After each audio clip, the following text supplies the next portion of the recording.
Dunkirk. And let's start with Jack Loudon. Come on in, Jack, and let's applause. I saw Jack at breakfast today.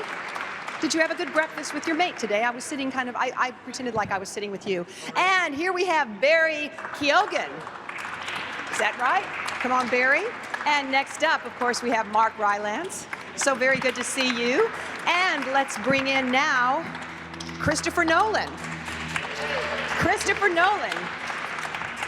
And coming up, of course, we have Fionn Whitehead.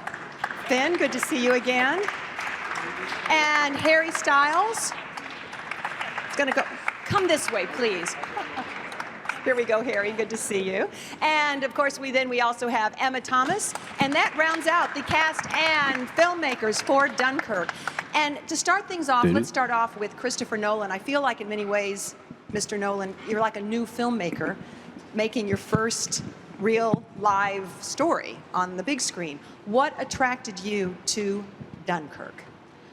Well, like most British people, Dunkirk's a story that I've grown up with. I don't even remember the first time I was told about the events at Dunkirk.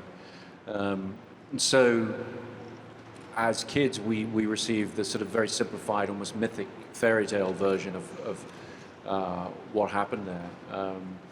But over time, and in particular experience that Emma and I had about 20 years ago, where we made the crossing with a friend of ours who owned a small boat, and we made the crossing at about the same time of the year the evacuation had taken place, and went to Dunkirk. And the crossing was extremely difficult. The channel was very rough.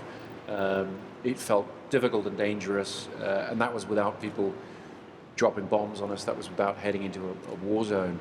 So I came away from that experience with my respect and fascination for the people who'd taken part in the real evacuation absolutely cemented. So it's just something that I've never quite understood why a modern film hasn't been made about it. And as a filmmaker, those are the kind of gaps that you're looking to fill. Okay, let's kick it off with the press. We'll start right over here. Is it on? Wow, the movie was amazing in IMAX. It was so awesome. My question is for Christopher Nolan. We've seen your career grow. You, independent filmmaker, kicking butt back then. Now, this epic war film you've created. Can you talk a little bit about the process moving forward in your career, how you choose your projects, how you guys as a team choose your projects, what you direct?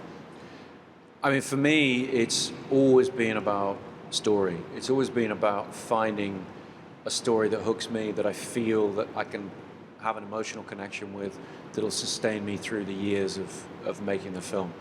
I'm very single-minded. I only really do one thing at a time. I'm not very good at planning what I'm going to do next. So I dive in and I concentrate on one film for 2 or 3 years usually. And so it has to be a story that I feel is going to hook me emotionally for that period of time and keep me enthusiastic about it. Emma, where do you fall into place with all this? I guess I produce the films that he gets enthusiastic about. I mean, we only really work together, and so, I try and suggest things to him. Sometimes that works, sometimes it doesn't. But, it really has to be a film that Chris is excited about and sees something that he can do that's different and he can get behind. Right over here. I'm very curious about about your editing process. How long was your first cut on this compared to the finished film? And also, you haven't really released deleted scenes from your previous films. Have you pulled like a Kubrick where everything has been burned? Or do you have them in a vault somewhere where one day they might see the light of day? I know, they're all in the films. I have a great editor, Lee Smith, and we find a way to just stuff more and more into the sausage. So we don't really tend to leave anything on the cutting room floor in terms of complete scenes that would be coherent on a deleted scenes feature. If you look back at my past, like Insomnia, we have 2 deleted scenes on the DVD there because we had 2 scenes that I liked very much that had to come out of the film for time. And after that, I really took the view of trying to make those decisions on the page. So being a writer-director, I don't come to the floor with things that, well, let me put it this way. Making films is hard. All of these people here can attest to that. It's just difficult, and you'll do anything to not shoot something if you don't have to. So I try and pull things out at script stage that I don't think are going to serve the narrative. Right here. I thought it was an interesting choice to have the three different stories going on, one by land, one by air, and one by sea. And I was wondering what inspired that choice and what you were hoping to gain from those perspectives. What I was hoping to gain was a way of maintaining a subjective storytelling approach, but still building up a coherent picture of the larger events of Dunkirk. So everything in the film is intended to be intense, suspenseful, and subjective. You want to be on the beach with these guys, seeing events through their points of view. But then you also want to build up this bigger picture, and so that requires the view from the air, from a Spitfire pilot, on the sea, from people coming over to help with the evacuation. And that way, not let the audience step out of the movie, step out of the human scale perspective. I didn't want to cut to generals in rooms with maps kind of pushing things around or whatever. I didn't want to give the audience knowledge that the characters didn't have other than through the interaction of these three distinct story threads.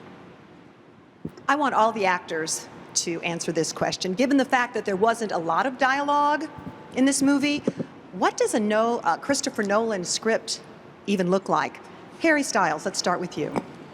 I think the thing with Chris's script is very is the same across a lot of his older movies, is that they lend themselves to multiple viewings, and I feel like you learn new things each time you watch it, and I feel like it's very much the same. I felt when reading the script is you kind of learnt new things and found new things that you were excited about within it. I think that's kind of, once you get your head around it, because they're obviously so technical, you kind of enjoy it more and more the more times you read it, which is obviously amazing. Ben?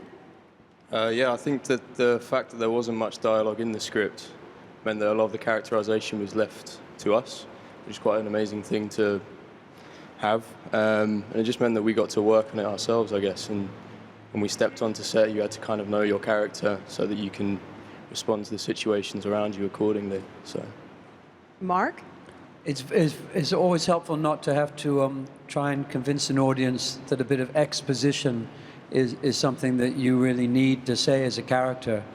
Even in Shakespeare plays, you get exposition sometimes, and you have to work hard and twist and turn to make it sound like it's something you need to say to someone else to change them or to change yourself. And there was none of that in the script. Everything had it was easy to see the need behind the words and behind the situation, so that's a delight. It's also a delight, as I imagine it was, to work with Kurosawa, to have the same person who's made the script directing the film, if they can do both things, which Chris can, because it gives him a flexibility when you're filming a scene. He knows the material well enough that if an idea comes up when you're filming something, he'll know whether it's a valuable idea or not. And always things happen in front of the camera that are not prepared for. So you want to have someone in charge who's strong and knows what they want to do, but's flexible about what's happening in the present moment. Jack? It's a very lean script. It's very fit. There's not a lot of fat in the script, and I think that's what makes it a great script. And me personally, I enjoyed the majority of my dialogue was technical jargon. I really there's a great satisfaction when you have to learn technical jargon for a part, and in the military they love shorthand, and it's just a personal satisfaction in knowing what certain things meant, and it was fun. Do you remember any of it? Vector 1-2, I certainly remember that. Excellent. Yeah. That's great. Right over here. Mr. Nolan always brings out the best in actors. What's the best note for all the actors? What's the best note you got from Mr. Nolan? What was the best note you got from him? I think Chris kind of creates this world around you where you don't have to act too much, and a lot of it is reacting. I think as much as anyone could possibly help you be in a situation, he creates that for you. So I think it's just not overthinking it and don't think about, acting too much, I think is kind of the best thing. Chris really kind of puts you at ease in terms of, just say what you need to say, kind of don't overthink it. And I think if you're trying to act, you obviously don't want to be kind of overthinking anything. So yeah, I think Chris just creates an environment on set where you feel very, you're not intimidated so much by the scale of everything that's going on behind you. He makes it feel very intimate with you and the camera, and it helps to like not distract you. So I'd say, yeah, that kind of really, and he's nice.